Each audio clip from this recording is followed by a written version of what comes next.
অনেকে বলেন জুলাই কি পরাজিত হয়েছে? কোনো লড়াই পরাজিত হয় না। বাংলাদেশে আরেকটা লড়াই আসছে।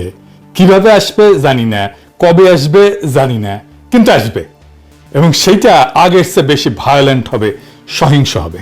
কেন কইতেছি কারণ ব্যাখ্যা করি। অনেকে কয় আমি নাকি বাংলাদেশটারে অশান্ত করে রাখিছি।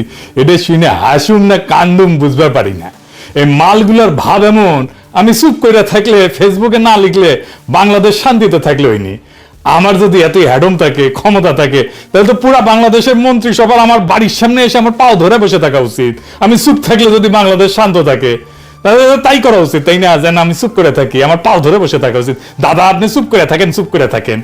ক্যাঙ্কা ফ্যাসিস্ট দেখেছেন, ভিন্ন মতকে চুপ করায় দেওয়াটাই তাদের লক্ষ্য। শান্তি মতো মনে হয় চান্দাবাজি আর ধান্দাবাজি করতে পারতেছে না আমার জন্য, তাই এত রাগ এগুলা। বাংলার লুথার কিংও দেশে এসে কইছিল শান্তি আর স্থিতিশীলতার কথা, পারছে শান্তি আর স্থিতিশীলতা আনতে পারে নাই। আমি একটা নিউজ দেখাই আপনাদেরকে, কয়েকদিন আগের নিউজ।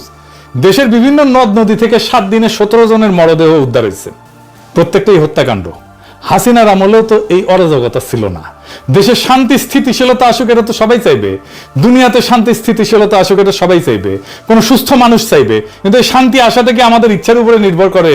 সেটা তো করে না। দেশে যে সহসাই শান্তি স্থিতিশীলতা আসবে না, এটা তো আমি অনেক আগে থেকেই বলে আসতেছি। এই বিষয়টা বুঝলো না ছাত্ররা, বুঝলো না প্রফেসর ইউনূস, বুঝলো না বিএনপি, বুঝলো না বাংবু সুশীলেরা আর কিছু জাউরারা। বাংলাদেশে আসলে আসল দ্বন্দ্বটা কি, এটা না বুঝলে আপনি বুঝবেন না বাংলাদেশ কেন শান্ত হবে না।